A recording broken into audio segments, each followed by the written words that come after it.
எல்லா நிலையிலும் எல்லா புகழும் ஏக இறைவனாகிய அல்லாஹ் ஒருவனுக்கே உரித்தாகட்டுமாக. அவனது பேரன்பும் பெரும் கருணையும் அண்ணலும் பெருமானார் நபிகள் நாயகம் ஸல்லல்லாஹு அலைஹி வஸல்லம் அவர்கள் மீதும் அவருடைய கிளைகள் குடும்பத்தினர் அவர்களை பின்பற்றி வாழ்ந்து கொண்டிருக்கின்ற இந்த அருமையான நிகழ்வில் ஒன்று கூடியிருக்கக்கூடிய நம் அனைவர் மீதும் நின்று நிலவட்டுமாக என்ற பிரார்த்தனையுடன் ஆரம்பம் செய்கின்றேன். ஜமாத் இஸ்லாமி ஹிந்த் உடுமலைப்பேட்டை கிளை மகளிர் அணி ஒழுக்கமே சுதந்திரம் என்ற இந்த பரப்புரையை முன்னிட்டு ஒரு மாபெரும் கண்காட்சியையும் சிறுவர்களுக்கான நாடகத்தையும் அரங்கேற்றிவிட்டு இந்த அரங்க கூட்டத்தை இவர்கள் ஏற்பாடு செய்திருக்கின்றார்கள். இது ஒரு வித்தியாசமான ஒரு நிகழ்வாக இந்த அரங்க கூட்டத்தை நான் பார்க்கிறேன். பொதுவாக பெண்களுக்கு தனி இடவசதி உண்டு என்று சொல்லி திரையில் பெண்கள் அந்த பக்கம் வச்சுட்டு ஆண்கள் இருந்து பார்த்து பழகிய அரங்குகளுக்கு மத்தியிலே இங்கே ஒரு சின்ன ஒரு திரையை கட்டி ஆண்களுக்கு தனி இடவசதி என்று ஆண்களுக்கு தனியாக வைத்துக்கொண்டு பெண்கள் நிறைவாக அரங்கு முழுவதும் நிறைந்திருக்கக்கூடிய ஒரு காட்சியை இங்கே பார்க்கின்றேன். ஒழுக்கமே சுதந்திரம் என்ற தலைப்பிலே ஜமாத் இஸ்லாமி ஹிந்த் அகில இந்திய அளவில் செப்டம்பர் 1ஆம் நாள் முதல் 30ஆம் தேதி வரைக்கும் ஒரு பரப்புரையை மகளிர் அணி முன்னெடுத்திருக்கிறது. பெண்கள் வீதியில் இறங்கி ஒழுக்கமே சுதந்திரம் என்று சொல்வதனால் ஒழுக்க புரட்சி வந்து விடுமா? இந்த பரப்புரையினால் ஒரு பெரிய மாற்றத்தை கொண்டு வந்து விடுவீர்களா? அக்டோபர் 1ஆம் தேதியிலிருந்து நாம் எல்லாம் ஒழுக்க மாண்புள்ளவர்களாக மாறிவிடுவோமா என்றெல்லாம் சிலர் எள்ளலும் வேப்புமாக சில கேள்விகளை முன்வைப்பது உண்டு. அவர்களுக்கெல்லாம் பதில் கூறக்கூடிய விதமாக மனித சங்கிலி என்ன, மாபெரும் பேரணி என்ன, கண்காட்சிகள் என்ன, அரங்கு கூட்டங்கள் என்ன, தனிநபர் சந்திப்புகள் என்ன, தமிழ்நாட்டில் மட்டுமல்ல உடுமலைப்பேட்டையில் மட்டுமல்ல அகில இந்திய அளவில் பெண்கள் செய்கின்ற முன்னெடுக்கின்ற இந்த பரப்புரை பொதுவாக எல்லோருடைய உள்ளங்களையும் சற்றே அசைத்து பார்த்திருக்கிறது. சில கேள்விகளை எழுப்ப வைத்திருக்கிறது என்ற அடிப்படையில் இந்த பரப்புரை ஒரு மகத்தான வெற்றியை எட்டியிருக்கின்றார்கள் என்றே நான் கருதுகிறேன். அதற்காக ஜமாத் இஸ்லாமி ஹிந்த் மகளிர் அணியினருக்கு என்னுடைய வாழ்த்துக்களை நான் தெரிவித்துக் கொள்கிறேன். அதென்ன ஒழுக்கமே சுதந்திரம்? இதற்கு முன்பாக ஜமாத் எத்தனையோ பரப்புரைகளை முன்னெடுத்திருக்கிறது. இதே ஒழுக்கம் தொடர்பான பல பரப்புரையும் முன்னெடுத்திருக்கிறது. 75 ஆண்டுகால பணி என்பது ஒரு நீண்ட நெடிய பயணம். அந்த பயணத்திலே இந்த காலகட்டத்திலே ஜமாத் மையப்படுத்தி இருக்கின்ற கருப்பொருள் என்னவென்று சொன்னால், இன்றைக்கு ஒழுக்க சீர்கேடுகள் பெருகிவிட்ட ஒரு காலத்திலே நாம் வாழ்கிறோம். எங்கும் ஒழுக்கமில்லை, எதிலும் ஒழுக்கமில்லை. குறிப்பாக மது போதை போன்ற பெரும் தீமைகள் பெருகத் தொடங்கிவிட்ட ஒரு காலத்திலே நாம் வாழ்கிறோம். ஆபாசம் கட்டுக்கடங்கில்லாமல் எல்லா இடங்களிலும் பரவக்கூடிய ஒரு காலகட்டத்திலே வாழ்கிறோம். உறவுகள் சீராக இல்லாமல் ஆண் பெண் உறவுகள் திருமண வாழ்வை தாண்டியும் கள்ள உறவுகளாக இன்னும் சொல்ல கூசக்கூடிய வகையிலே அந்த உறவுகள் விரிய தொடங்குகின்ற ஒரு கால சூழ்நிலையை நாம் வாழ்ந்து கொண்டிருக்கின்றோம். இதையெல்லாம் கவனத்தில் கொண்டுதான் மது போதைக்கு எதிராக, ஒருவாள் உறவு, கள்ள உறவு போன்ற தீமைகளுக்கு எதிராக, ஒழுக்க சீர்கேடுகளுக்கு எதிராக ஜமாத் இந்த பரப்புரையை முன்னெடுத்திருக்கிறது. இங்கே அதிகமாக பெண்கள் இருப்பதினால் நான் சில செய்திகளை உங்களுக்கு சொல்ல விரும்புகிறேன். மது போதை குறித்து இங்கே அதிகமாக பேசிவிட்டோம். மதுவும் போதையும் இந்த நாட்டை ஆட்டி படைக்கின்றன. அதை தனி தலைப்பாக நாம் பேசுகிறோம். தவறான உறவுகளை குறித்தும் கூட நாம் பல தேவைப்பட்ட இடங்களில் அது குறித்த விளக்கங்களை சொல்கிறோம். ஒழுக்கம் என்று சொன்னாலே அது பெண்களோடு சேர்ந்து பார்க்கக்கூடிய ஒரு தன்மை இருந்தது. ஒழுக்கம்னாலே பெண்கள் தான், பெண்கள் ஒழுக்கமாக இருக்கணும் அப்படின்னா ஆண்கள் எப்படி வேண்டானாலும் இருக்கலாம், பெண்கள் ஒழுக்கமாக இருக்க வேண்டும் என்று சொல்லி ஒரு பார்வை இங்கே இருக்கிறது. ஆனால் இஸ்லாம் அப்படி பார்க்கவில்லை, ஒழுக்கத்தை பொதுவாக வைக்கிறது. எனவே இந்த ஒழுக்க வாழ்வு என்பது பெண்களுக்கு மட்டுமல்ல எல்லோருக்கும் உரிய ஒரு பொதுவான ஒழுங்கு என்ற அடிப்படையில் இஸ்லாம் என்பது ஒரு வாழ்க்கை திட்டம், ஒரு மதம் அல்ல. மதம் என்று சொன்னால் சில வழிபாடுகளுடன் பூஜைகளுடன் முடிந்து விடுகின்ற ஒரு மதமாக இஸ்லாம் இல்லாமல் வாழ்க்கை முழுவதும் வழிகாட்டக்கூடிய ஒரு வாழ்வியல் நெறியாக இருக்கிறது. இஸ்லாம் எதற்கெல்லாம் வழிகாட்டி இருக்கிறது என்று கேட்பதை விட இஸ்லாம் எதற்குத்தான் வழிகாட்டவில்லை என்று கேட்கலாம்.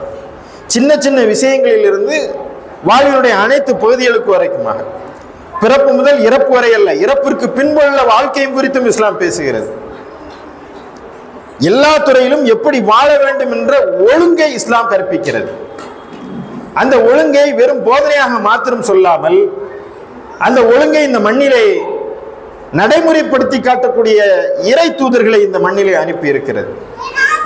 இறை தூதர்களுடைய பணி என்னவென்று சொன்னால், அவர்கள் தாம் வாழுகின்ற காலத்திலே நடக்கின்ற பெரிய தீமைகளுக்கு எதிராக பெரும் குரல் எடுத்தார்கள். வழி தவறியவர்களை, நெறி தவறியவர்களை நெறிப்படுத்தினார்கள். மாக்களைப் போல, விலங்குகளைப் போல வாழ்ந்து கொண்டிருப்பவர்களை மனிதர்களிலே புனிதர்களாக செதுக்கி காட்டினார்கள். அந்த பணியைத்தான் இறை தூதர்கள் செய்தார்கள். ஒரு இறை தூதர் அனுப்பப்பட்டிருக்கிறார். எதற்கு தெரியுமா? தொழுகையும் நோன்பையும் சொல்லித் தருவதற்காக அல்ல, அளவையில் நிறுவையில் மோசடி செய்யக்கூடாது என்பதற்காக ஒரு இறை தூதரை இறைவன் அனுப்பியிருக்கின்றார்.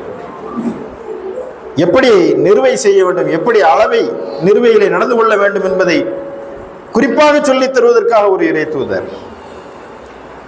இப்படி வாழ்வினுடைய அனைத்து துறைகளுக்கும் எல்லோருக்கும் சரியான வழிகாட்டுதலை இறைவன் இறை தூதர்கள் மூலமாக வழங்குகின்றான். எனவேதான் இறை தூதர்கள் அனைவருமே திருமணம் முடித்தவர்களாக இருக்கிறார்கள். ஆன்மீகவாதிகள் என்று சொன்னால், நம்முடைய மற்ற மதங்களில் ஆன்மீகத்தினுடைய உச்சநிலை என்னவென்று சொன்னால் துறவரம். எல்லாவற்றையும் துறந்து விட்டு காடு மலை என்று சென்று மடங்களிலே உட்கார்ந்து ஆசீர்வாதம் வழங்கி கொண்டிருப்பதல்ல ஆன்மீகம். இஸ்லாத்தை பொறுத்த வரைக்கும் இறை தூதர் அவர்கள் திருமணம் முடித்திருக்கின்றார்கள், குழந்தை பெற்றிருக்கின்றார்கள், குடும்பம் இருக்கின்றது, சம்பந்தம் இருக்கிறது அவர்களுக்கு. இதையெல்லாம் பார்த்த அன்றைய குறைஷிகள் கேட்டார்கள், முகமது தன்னை நபி என்று சொல்கிறார், ஆனால் கடை வீதியில் எங்களை போல் நடமாடுகிறார், திருமணம் முடித்திருக்கின்றார், குழந்தைகளை பெற்றிருக்கிறார். இதற்கெல்லாம் இறைமறை பதில் தருகிறது. மனிதர்களில் இருந்தே ஒரு தூதுவர், மனிதர்களுக்கு வழிகாட்ட வந்தவர், எப்படி ஒரு இல்லறத்தை அமைக்க வேண்டும் என்பதை இஸ்லாம் வழிகாட்டி இருக்கிறது. அந்த வழிகாட்டுதல் தீர்க்கமான, தெளிவான, துல்லியமான ஒரு வழிகாட்டுதல். அதே போன்ற ஒரு வழிகாட்டுதலை எந்த ஒரு கொள்கையும் எந்த ஒரு மதமும் வழங்கவில்லை. ஆனால் இறை தூதர் அவர்களுடைய வழிகாட்டுதலிலே தொழுகையை நாம் நபிகளிடமிருந்து கற்றுக்கொள்கிறோம். எப்படி தக்பீர் கட்ட வேண்டும், எப்படி ருக்கு செய்ய வேண்டும், ருக்குவிலே என்ன ஓத வேண்டும், சுஜூத் எப்படி செய்ய வேண்டும், ஹஜ்ஜுக்கு போக வேண்டும் என்று சொன்னால் எப்படி இஹ்ராம் அணிய வேண்டும், எப்படி தவா பெற வேண்டும், எப்படி ஜம்ரத்திலே கல் எறிய வேண்டும், இதுவெல்லாம் நாம் பார்க்கிறோம். குர்பானி கொடுக்க வேண்டும் என்று சொன்னால் குர்பானியுடைய சட்டங்கள் என்ன, நோன்பு வைக்க வேண்டும் என்று சொன்னால் சஹருடைய நேரம் என்ன, எதை செய்தால் நோன்பு முறியும், நோன்பு திறக்கக்கூடிய நேரம் என்ன, எல்லாவற்றையும் வழிபாடுகளை நாம் இறைவனிடமிருந்தும் இறை தூதரிடமிருந்து முழுமையாக பெறுகிறோம். தொழுகையை வேற யார்கிட்ட இருந்தா கற்றுக்கொள்கிறோமா? இல்ல. தொழுகைன்னா நம்ம இங்க பார்க்கிறோம், நபி வழி இறை தூதர் எப்படி காட்டி தந்திருக்கின்றார்கள். நோன்பை யாரிடமிருந்து கற்றுக்கொள்கிறோம் பெற்றுக்கொள்கிறோம் என்று சொன்னால் அல்லாஹ் என்ன சொல்லி இருக்கிறார், ரசூல் என்ன சொல்லி இருக்கிறாங்க. ஹஜ்ஜுக்கு வழிகாட்டுதல் எங்க இருந்து பார்க்கிறோம்? அல்லாஹ்விடமிருந்தும் அல்லாஹ்வோட ரசூலிடமிருந்து நாம் பார்க்கிறோம். அதனால் தொழுகை இன்றைக்கு முழுமையாக நடைமுறைப்படுத்தப்பட்ட ஒரு சிறப்பான செயலாக இருக்கிறது. எல்லா இடத்திலும் பள்ளிவாசல்கள் கட்டப்பட்டு தொழுகை 5 வேளையும் மிகச்சிறப்பாக முஸ்லிம்கள் இறை தூதர் அவர்கள் காட்டி தந்த அந்த நபி வழி அடிப்படையில் தொழுகின்றோம். ஹஜ்ஜுக்கு என்னதான் சிரமமாக இருந்தாலும் ஆண்டுதோறும் லட்சக்கணக்கிலே உலகம் முழுவதும் இருந்து முஸ்லிம்கள் ஹஜ்ஜுக்கு செல்கின்றோம். இறை தூதர் வழிகாட்டுதலை இன்றைக்கு நாம் அப்படியே பின்பற்றி காட்டுகிறோம். நோன்பு ரமலான் வந்து விட்டால் முஸ்லிம் சமுதாயத்திலே ஆன்மீக மனம் கமலத் தொடங்கிவிடும், பள்ளிவாசல்கள் நிரம்ப தொடங்கிவிடும். அப்படியெல்லாம் இந்த வழிபாடுகளை நாம் உயிர்ப்பித்து வைப்பதை போல நம்முடைய இல்லறத்திற்கும் இறை தூதர் தான் வழிகாட்டி, நம்முடைய குடும்பத்திற்கும் அல்லாஹ்வும் அல்லாஹ்வுடைய ரசூலும் மட்டும்தான் வழிகாட்டி என்பதை எடுத்துக்கொள்ள தவறியதுடைய விளைவுதான் இன்றைக்கு பெரும் சீரழிவை இந்த சமுதாயம் மட்டுமல்ல இந்த நாடே சந்தித்துக் கொண்டிருக்கிறது. தொழுகைக்கு நாம நபியிடம் இருந்தும் அல்லாஹ்விடம் இருந்து எடுத்துக்கொள்வோம், குடும்பத்துக்கு எங்க இஷ்டப்படி நாங்க வாழ்க்கை அமைத்துக் கொள்வோம். ஆனால் இந்த குடும்பத்திற்கும் சேர்த்துத்தான் வழிகாட்ட வந்தவர்கள் நபிகள் நாயகம் ஸல்லல்லாஹு அலைஹி வஸல்லம் அவர்கள். வியாபாரம் என்று சொன்னால் வியாபாரத்திலே ஒழுங்கு இல்லை, கலப்படம், கொள்ளை லாபம், கொடுக்கல் வாங்கலிலே மோசடி, வட்டி கலப்பு என்று சொல்லி இப்படியெல்லாம் பார்த்தா வியாபாரம் பண்ண முடியாதுங்க. நாங்க எங்க இஷ்டத்துக்கு நாங்க வியாபாரம் பண்ணிக்கிறோம். ஏதாவது வியாபாரத்திலிருந்து வரக்கூடிய சில தொகையை டொனேஷனா கொடுத்து நாங்க எங்க சமுதாய கடமையை நிறைவு செய்வோம் என்று சொன்னால் அது உண்மையான முஸ்லீமாக நீங்கள் வாழ முடியாது. நீங்கள் இந்த வியாபாரத்திற்கும் இறை தூதரை தான் நீங்கள் அளவீடாக கொள்ள வேண்டும். ஏனென்று சொன்னால் இறை தூதர் மடங்களில் இருந்து ஆசி வழங்கி கொண்டிருக்கவில்லை. அவர்கள் ஒரு வணிகராக திகழ்ந்தார்கள், முன்மாதிரி வணிகராக திகழ்ந்தார்கள். அவருடைய வணிகத்தின் நேர்மையை பார்த்துதான் அன்னை கதீஜா ரலியல்லாஹு அவர்களை மணமுடிப்பதற்கான விருப்பம் கொண்டார்கள். எப்படி வியாபாரம் செய்ய வேண்டும் என்பதை கற்றுத்தந்தார்கள். வியாபாரத்தில் ஒழுங்கு என்ன என்பதை கற்பித்தார்கள். அந்த ஒழுங்கினுடைய தன்மையை ஒவ்வொன்றாக அணு அணுவாக அவர்கள் கற்றுத்தந்தார்கள். ஒரு நாள் கடை வீதிக்கு செல்கின்றார்கள். அங்கே கடை வீதியில் வைத்திருக்கின்ற அந்த கோதுமை அந்த சாக்கில் கையை விட்டு அதை எடுக்கிறாங்க. காய்ந்த கோதுமை இருக்கிறது, கீழே அள்ளுனா ஈரமான கோதுமை இருக்கு. என்னப்பா இது மோசடி, பதுக்குவது பாவம் என்று சொன்னார்கள். வியாபாரத்தில் ஒழுக்கம் வேண்டும் என்று சொன்னார்கள். வியாபாரத்தில் மட்டுமல்ல, இல்லறத்தில் எப்படி ஒழுக்கத்தை சமைக்க வேண்டும் என்று இங்கே சகோதரி அவர்கள் சொல்லி காட்டினார்கள். ஒரு தந்தை தன்னுடைய பிள்ளைக்கு அளிக்கக்கூடிய எத்தனை விஷயங்கள் கல்விதான் என்று சொன்னார்கள், இல்லை என்பதையும் அவர்கள் சொன்னார்கள். ஆனால் அல்லாஹ்வுடைய தூதர் ஸல்லல்லாஹு அலைஹி வஸல்லம் அவர்கள் சொல்கின்றார்கள், நீங்கள் உங்கள் பிள்ளைக்கு வழங்குகின்ற எத்தனையோ அருட்கொடைகளிலே, எத்தனையோ அன்பளிப்புகளிலே மிகச்சிறந்த அன்பளிப்பு என்ன தெரியுமா? நல்ல கல்வியும் நல்லொழுக்க பயிற்சியும். இந்த ஒழுக்கம் இல்லாமல் நீங்கள் எத்தகைய டாக்டர்களை உருவாக்கினாலும், எத்தனை இன்ஜினியர்களை உருவாக்கினாலும், எத்தனை கலெக்டர்களை உருவாக்கினாலும் அவர்கள் இந்த சமுதாயத்தை பாழ்படுத்தி விடுவார்கள். ஒழுக்கமில்லாத ஒரு மருத்துவன் என்ன செய்வான் என்று பார்க்க வேண்டும். வருகின்ற நோயாளிகளிடம் பணம் கறப்பதிலே குறிப்பாக இருப்பான், அது ஒழுக்கம் தவறிய செயல். எடுக்கின்ற எக்ஸ்ரேக்கு 50 விழுக்காடு கமிஷன் வைக்கக்கூடியவர்களாக இருப்பார். லஞ்சம் வாங்கக்கூடிய அதிகாரிகள் இருப்பார்கள். இவற்றை எல்லாம் தடுக்க வேண்டும் என்று சொன்னால் நல்லொழுக்க பயிற்சியை நீங்கள் உங்கள் பிள்ளையிடமிருந்து நீங்கள் தொடங்க வேண்டும் என்று இஸ்லாம் வலியுறுத்துகிறது. கல்வியிலே ஒழுக்கம், வணிகத்திலே ஒழுக்கம், குடும்பத்திலே ஒழுக்கம், சொல்லில் ஒழுக்கம், செயலில் ஒழுக்கம். இதை நீங்கள் எளிதாக புரிந்து கொள்ள வேண்டும் என்று சொன்னால் இஸ்லாத்தில் ஹலால் ஹராம் என்ற ஒரு செயல் உண்டு. ஹலால் என்று சொன்னால் அனுமதிக்கப்பட்டது, ஹராம் என்று சொன்னால் தடுக்கப்பட்டது. ஹலால் ஹராம் என்பதை வாழ்க்கையினுடைய அனைத்து நிலைகளுக்கும் இஸ்லாம் சொல்லித் தருகிறது. ஆனால் வாய்ப்புக்கேடாக இஸ்லாமிய சமுதாயம் இந்த ஹலாலையும் ஹராமையும் உணவுல மட்டும் வச்சுட்டோம். ஹலால் செய்யப்பட்டது ஹோட்டல்ல மட்டும் போடுறோம். ஹலாலான முறையில இந்த இறைச்சி பிஸ்மில்லா சொல்லி அறுக்கப்பட்டிருக்காங்கிறத ரொம்ப கவனமா பார்க்கிறோம். அதுல முஸ்லிம் சமுதாயம் ரொம்ப கவனமா இருக்கு. யாரும் ஹராமான அல்லாத பெயர் சொல்லி அறுக்கப்பட்ட உணவுகளை அவர்கள் உண்பதில்லை. ஹலாலா பாய், இது பாய் கடதானா ஹலாலா என்பதை உணவுகளை பார்க்கிறோம். ஆனால் இஸ்லாம் இந்த கோழிக்கறிக்கும் ஆட்டுக்கறிக்கும் மாட்டுக்கறிக்கும் மட்டுமா இந்த ஹலாலை சொல்லி தந்திருக்கிறது? இல்லை. சம்பாதிப்பதிலே ஹலால், வணிகம் செய்வது ஹலால், வட்டி வாங்குவது ஹராம், திருமணம் என்பது ஹலால், விபச்சாரம் என்பது ஹராம், மனைவியுடன் அன்பாக பார்த்து பேசி சிரிப்பது சதக்கா நற்செயல், அந்நிய பெண்மை பார்ப்பது ஹராம். ஆக இங்கே ஹலால் ஹராம் என்பதை நீங்கள் ஒழுக்கமின்மை என்று நீங்கள் பகுத்து பார்க்க வேண்டும். இதுவெல்லாம் ஒழுக்கமான செயல், இதெல்லாம் ஒழுக்கக்கேடான செயல் என்பதை இஸ்லாம் தெள்ள தெளிவாக வகுத்து தருகிறது. இறைவன் ஆணையிடுகிறான், எப்படியெல்லாம் நீங்கள் ஒழுக்க வரம்புள்ள ஒரு வாழ்க்கையை நீங்கள் வாழ வேண்டும். அப்படி வாழ்ந்தால் மட்டும்தான் உங்களுடைய வாழ்க்கை தூய்மையான நேர்மையான வாழ்க்கையாக இருக்க முடியும். 3 வகையான வாழ்க்கை திட்டத்தை இங்கே வைத்திருக்கிறார்கள். ஒன்று, மனம் போன வாழ்க்கையில் எப்படியும் வாழலாம், யார் கூட வேண்டுமானாலும் வாழலாம், நாங்கள் நினைத்ததை செய்யலாம் என்ற கட்டற்ற உறவு. இதை இஸ்லாம் ஹராம், ஒழுக்க கேடு என்று சொல்கிறது. இன்னொன்று, நான் சொன்னது போல துறவரம், முற்றும் துறந்து செல்வது, இதையும் ஹராம் தடை செய்திருக்கிறது. இதுவும் சரியாக இல்லை என்று. இதற்கு மாற்றாக இஸ்லாம் திருமணத்தை ஹலால் என்ற நிலையில் வைக்கிறது. குடும்பம் என்ற ஒரு அமைப்பை கொண்டு வந்து நிறுவுகிறது.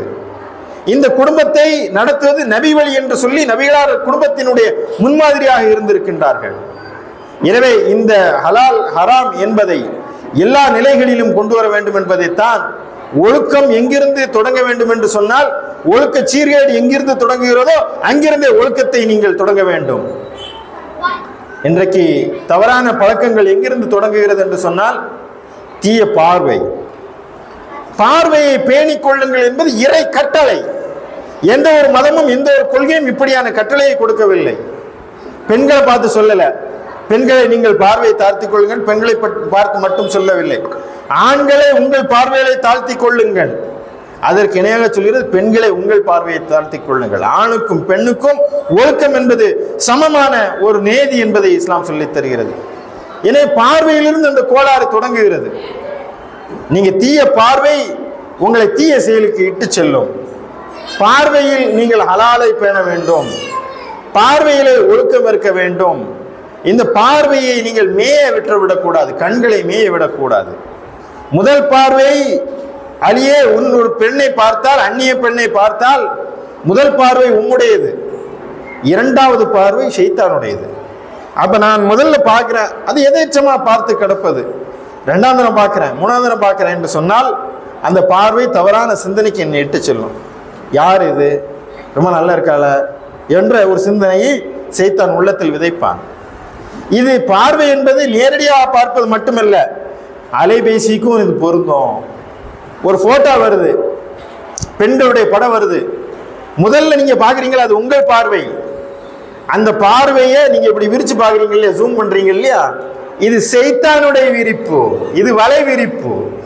ஏன் நீ பாக்குற பெண்ணுன்னு தெரியுது, அந்த பெண்கள் ஏதோ ஒன்று கொடுக்குறாங்கன்னு தெரியுது, அது ஜூம் பண்ணி பாக்குற என்ன நோக்கம்? அதை விரிச்சு பார்க்கணும் அவசியம் என்ன இருக்கு? ஒரு செய்தி வருது, பார்க்கணும். அப்ப முதல் பார்வை உம்முடையது, இரண்டாம் பார்வை இந்த விரிப்பு ஷைத்தானுடைய விரிப்பு தான். எனவே பார்வையை நீங்கள் பேணிக்கொள்ள வேண்டும். தீய பார்வைகள் தீய செயலுக்கு இட்டு சென்றோம். சாதாரணம் இல்லை, அந்த பார்வை என்பது சாதாரணம் இல்லை. அந்த பார்வை, இந்த தீய பார்வை பார்க்கிறான், அந்த கண்களினால் பேசுவது, அது தீய உறவுக்கு இட்டு சென்று விடும், கண்ஜாடை. அதனால பார்வைக்கு முதலிலே இஸ்லாம் கட்டுப்பாடு விதிக்கிறது. அடுத்து தீய பேச்சு. தூய்மையான உச்சத்தில் இருக்கக்கூடிய இறை நம்பிக்கையாளருடைய அன்னையருக்கு இறைவன் கட்டளை இடுகின்றான். நபியின் மனைவியரை நீங்கள் ஏனைய சாதாரண பெண்களை போன்றவர்கள் அல்ல, நீங்கள் குலைந்து குலைந்து பேசாதீர்கள், நளினமாக பேசாதீர்கள். இப்படி நீங்கள் பேசினால் உள்ளத்திலே கெட்ட எண்ணம் கொண்ட இவனேனும் ஒருவன் சபலம் கொள்ளக்கூடும்.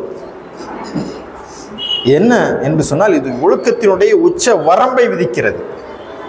அந்த பழக்கத்தை அவர்களுக்கு சொல்வதன் வாயிலாக நபிமார்களுடைய மனைவிக்கு இந்த நிலைன்னா உங்களுக்கும் அதுதான்.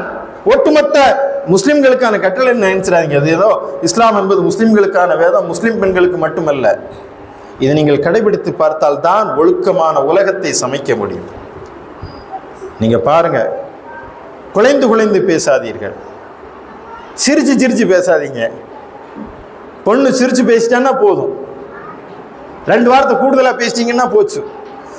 அது என்ன ஆகும்னா உங்களை தவறாக எடை போடுவதற்கு வந்து விடுவார்.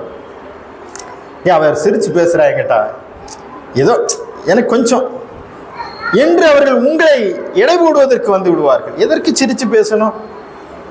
எனவே அதை கவனமாக இந்த இடைவெளியை நீங்கள் பேண வேண்டும். ஆண் பெண் கலப்பை இஸ்லாம் இங்கே அதை கட்டுப்பாடு ஒழுங்குக்குள் கொண்டு வர விரும்புகிறது.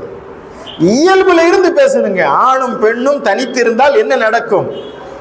ஆணும் பெண்ணும் தனித்திருந்தால் மூன்றாவதாக ஷைத்தான் இருக்கிறான். அதுதான் இஸ்லாம் சொல்லித் தருகிற வழி.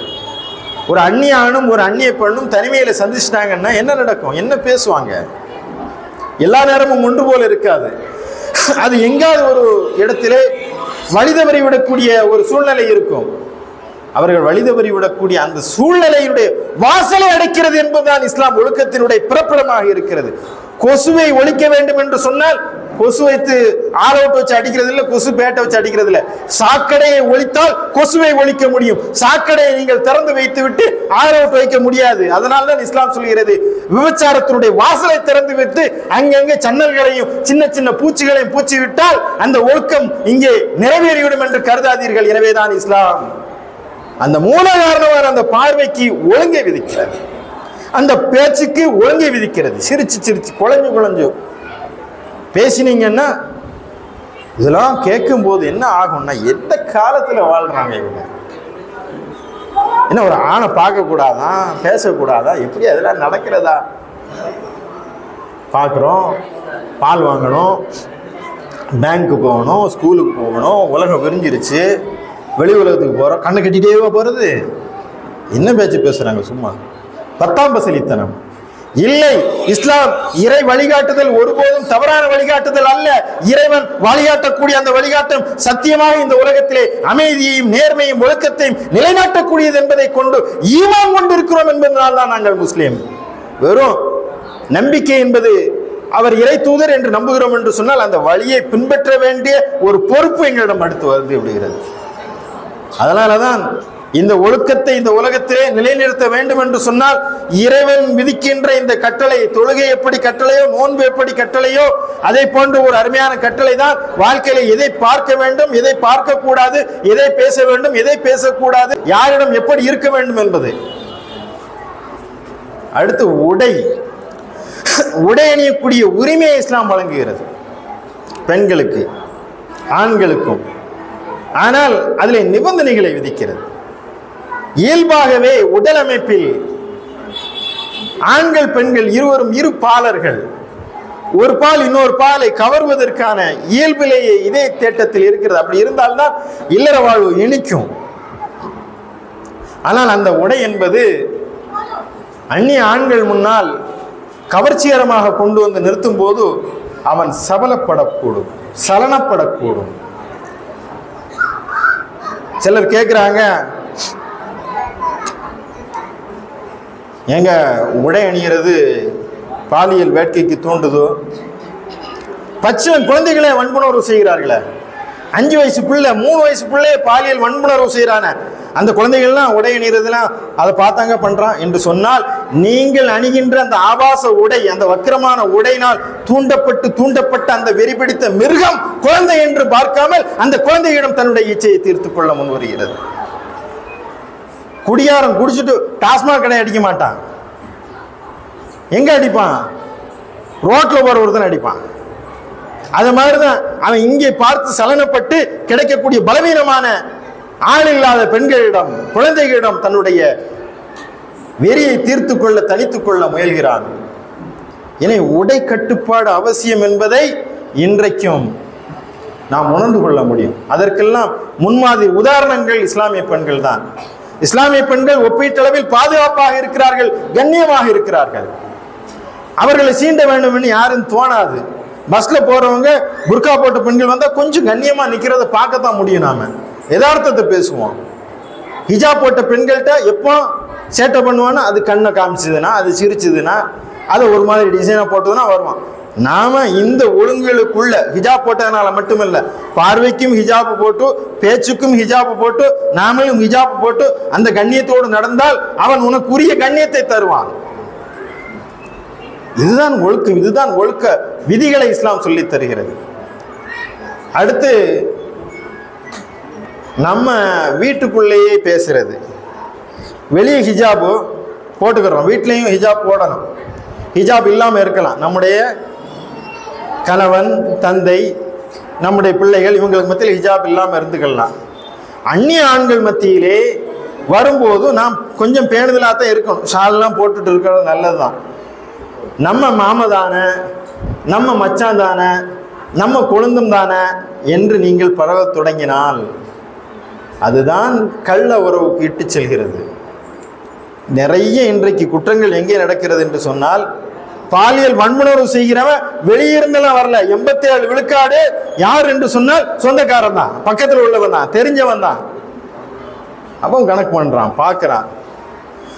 அண்ணன் நபிகளாரே, என் குழந்தனுடன் எங்கள் கணவனுடைய தம்பியுடன் நான் எப்படி பழகிக் கொள்ளலாம், எங்களுக்கான வரைமுறை என்ன? அல்ஹமு வல் மௌத். பெருமானார் ஸல்லல்லாஹு அலைஹி வஸல்லம் அவர்கள் சொன்னார்கள், கொழுந்தன் என்பவன் மரணத்திற்கு சமமானவன். அவ்வளவு தூரம் நீ அந்த எச்சரிக்கையோடு நடந்து கொள்ள வேண்டும். ஏனென்று சொன்னால் தனிமையில் சந்திப்பதற்கும் பிறர் பார்த்து சந்தேகப்படாத இடத்துல இருக்கிறது இந்த ஒரு அவங்க வீட்டில் நம்ம சொந்தக்காரங்க தானே பேசிட்டு இருக்காங்க என்று நினைப்பாரு. அந்நியான் பேசினாவது ஏன் இந்த பொண்ணு அவங்களோட பேசினான்னு நினைப்பான். கொஞ்சம் பயம் இருக்கும். சொந்தக்காரங்களோட பேசும்போது சிரிச்சு சிரிச்சு பேசி விட்டீர்கள் என்று சொன்னால், ஆக அந்நிய ஆண்களுடன் எந்த வகையிலே பேச வேண்டும், எந்த நடந்து கொள்ள வேண்டும். தனிமையிலே பெண் செல்லும் போது பாதுகாப்பாக இல்லாமல் இருக்கிறாள் என்று சொல்கிறோம்.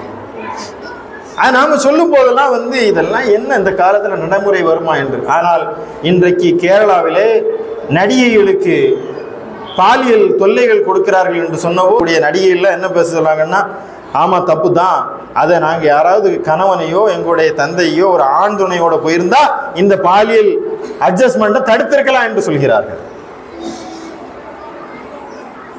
எப்போதும் இதை தாண்டித்தான் ஒருவன் தவறு செய்கிறான் என்று சொன்னால்தான் பாலியல் குற்றங்களுக்கு மரண தண்டனை கொடுக்க சொல்லுது. விபச்சாரத்திற்கு முதல்ல பார்வையை அடைக்கணும், குழஞ்சு குழஞ்சு பேசுகிற அந்த வாசலை அடைக்கணும், ஆண் பெண் உறவுக்கான விதிமுறைகளை வைக்கணும், உடைக்கு ஒழுங்கு கட்டுப்பாடு வைக்கணும். இப்படியான சமுதாயத்தில் பார்வையை தாண்டி உடையை தாண்டி இவ்வளவு கண்ணியமான இந்த சூழல் மாற்றத்தை ஏற்படுத்திய பிறகு இவன் தவறு செய்கிறான் என்று சொன்னால், அவனுக்கு விபச்சாரம் செய்தால் கசையடி, திருமணமானவன் செய்தால் அவனுக்கு மரண தண்டனை விதிக்க வேண்டும் என்று சொல்லி எடுத்த எடுப்பில் கொடுக்க சொல்லல.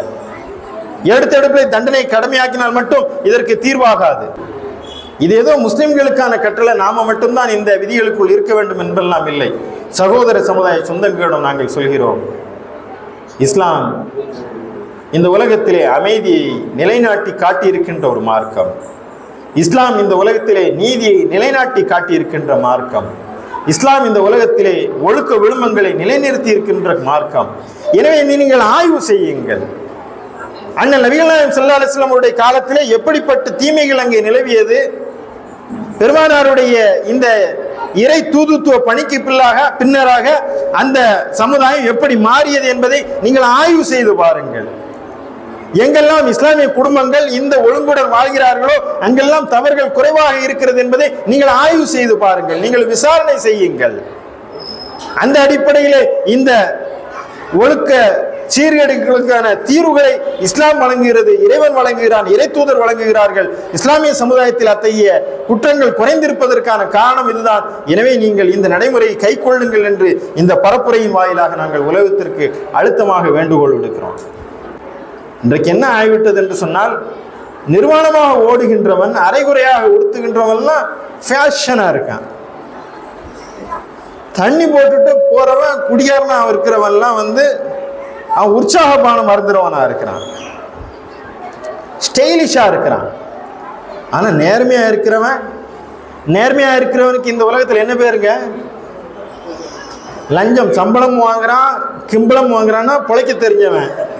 நான்லாம் சம்பளம் லஞ்சமே வாங்க மாட்டேன்னா வீட்டில் என்ன சொல்லுவாங்க? சூப்பரா சொல்லுவாங்க, பொழைக்க தெரியாதவனா இருக்கிய. எந்த காலத்தில் நீ நீ நம்ம கொடுத்த காசை எடுக்க வேண்டாமா? என்ன பெரிய இது? இங்கே லஞ்சம் வாங்காதவனுக்கு பேர் பிழைக்க தெரியாதவன். அரைகுறையா ஆடை அணிந்தவர்கள் புரட்சிவாதிகள், பெண்ணியவாதிகள். ஒழுங்கா உடை அணித்தவள் பெண்ணடிமைத்தனத்தில் உள்ளது. இந்த உலகத்தினுடைய அளவுகோல் எல்லாம் நாம் மறந்துவிட்டு நான் உங்களுக்கு சொல்லுவேன், நிர்வாணமாக அரைகுறை ஆடையுடன் ஓடிக்கொள்வது உங்கள் சுதந்திரம் என்று சொன்னால், கண்ணியமாக உடை அணிவது எங்கள் சுதந்திரம். உலகம் விதித்திருக்கின்ற எப்படியும் வாழலாம் என்பது உலகத்தின் ஒழுக்க சுதந்திரம் என்று சொன்னால், இப்படித்தான் வாழ்வோம் என்பது எங்கள் சுதந்திரம். ஒழுக்கக்கேடாக வாழ்வதுதான் உங்கள் சுதந்திரம் என்று சொன்னால், நாங்கள் உரத்து முழங்குகிறோம், ஒழுக்கமே எங்கள் சுதந்திரம். அதுதான் அந்த பரப்பு. எப்படி வேண்டுமானாலும் வாழலாம். மிருகங்களுக்கும் மனிதர்களுக்கும் என்ன வேறுபாடு? யாரிடம் வேண்டுமானாலும் பழகலாம். இதுதான் நாகரிக உச்சம் என்று சொன்னால், அந்த நாகரிகம் இன்றைக்கு தீமைகளுடைய காலமாக மாறிவிட்டது. பெண் பாதுகாப்பு இல்லாத ஒரு நாடாக இந்தியா மாறிவிட்டது. இதுவெல்லாம் நேரில் மட்டுமில்லை, அலைபேசிக்கும் இது பொருந்தும். என்றைக்கு அலைபேசி நம்முடைய உள்ளங்கையில் வந்ததோ அன்றோடு இந்த சீர்கேடுகள் பெருகிவிட்டது. நல்லதுக்கும் பயன்படுத்தலாம், கெட்டதுக்கும் பயன்படுத்தலாம் என்று சொல்லி குழந்தைகள் கையில் கத்தியை கொடுத்த மாதிரி தான் இது. கத்தியை ஆப்பிள் நறுக்கவும் பயன்படுத்தலாம், குத்தி கிழிக்கவும் பயன்படுத்தலாம். அம்மாட்ட அந்த கத்தி இருந்ததுன்னா வெங்காயம் விட்டுவாங்க. பைத்தியக்காரன் கையில் ஒரு கத்தியை கொடுத்தா என்ன செய்வான்? இவனையாவது ஒருத்தன் குத்தி கிழிச்சிருவான். குழந்தைகள் கையில் கத்தியை கொடுத்தா என்ன செய்யும்? தன்னை கீச்சிக்கிறோம். அதனால் இந்த அலைபேசி என்பது ஒரு ஆயுதம், வெப்பன். அதை பயன்படுத்த முடியாது, பயன்படுத்தக்கூடாதுலாம் சொன்னீங்கன்னா நீங்கள் ஏமாந்துருவீங்க. அப்படிலாம் இருக்க முடியாது. அலைபேசி உங்கள் பிள்ளைகளை செல்ஃபோன் பயன்படுத்தணும். எப்படி பயன்படுத்த வேண்டும் அதை நீங்கள் தான் சொல்லிக் கொடுக்க வேண்டும். அதில் என்ன பார்க்கணும், என்ன பார்க்கக்கூடாது, குட் டச் பேட் டச்சை நீங்கள் வெளியே சொல்லிக் கொடுக்காதீர்கள். இந்த செல்போன்ல குட் டச் பேட் டச் என்பதை இங்கே சொல்லிக் கொடுங்க. அப்போதான் புள்ள ஒழுங்கா இருக்கும். எந்த டச் குட் டச், எந்த டச் பேட் டச், இதுதான். ஒரு டச் ஒழுக்கக்கேடுக்கான டச், ஒரு டச் ஒழுக்கத்திற்கான டச். அப்ப எதை பார்க்க வேண்டும், எது எவ்வளவு நேரம் பார்க்கணும், அந்த பார்க்க வேண்டிய தேவை என்ன இருக்கிறது, இதுவெல்லாம் நாம் செய்ய வேண்டும் என்று சொன்னால் அதற்கு முன்மாதிரியாக யார் இருக்க வேண்டும்? அம்மா இருக்கணும், நான் இருக்கணும். நான் உட்காந்து 24 மணி நேரம் செல்போனே பார்த்துக்கிட்டு செல்ல பார்க்காதன்னா வாமா நீ மட்டும் பார்த்துக்கிட்டு போய், எனக்கு வேற வேலை இல்லையா? அம்மா மட்டும் நைட்டு 12 மணி 1 மணி வரை ஃபோன் பேசிக்கிட்டே இருப்பாளாம். புள்ள என்ன செய்யும்? அதுவும் பேச செய்யும். நீங்கள் தான் முன்மாதிரிகள். அதனால்தான் பெருமானார் ஸல்லல்லாஹு அலைஹி வஸல்லம் அவர்கள் சொன்னார்கள், என்னை பின்பற்றுங்கள், நான் எப்படியோ அப்படி இருங்க. உங்களில் சிறந்தவர் யார் தெரியுமா? உங்கள் குடும்பத்தில் சிறந்தவர் என்று சொல்லிவிட்டு சொன்னார்கள், என் குடும்பத்தில் நான் சிறந்தவன். எனவே உங்க குடும்பத்தில் ஒழுக்க மாற்றம் வர வேண்டும் என்று சொன்னால் முதல்ல அந்த ஒழுக்கம் என்னிடமிருந்து தொடங்க வேண்டும். என்னைக்காவது அம்மா பொய் பேசியிருக்கனம்மா, நீ வாயை திறந்தாலே பொய் தானம்மா அப்படின்னாச்சுன்னா எப்படி பிள்ளை வந்து பொய் பேசாமல் இருக்கும்?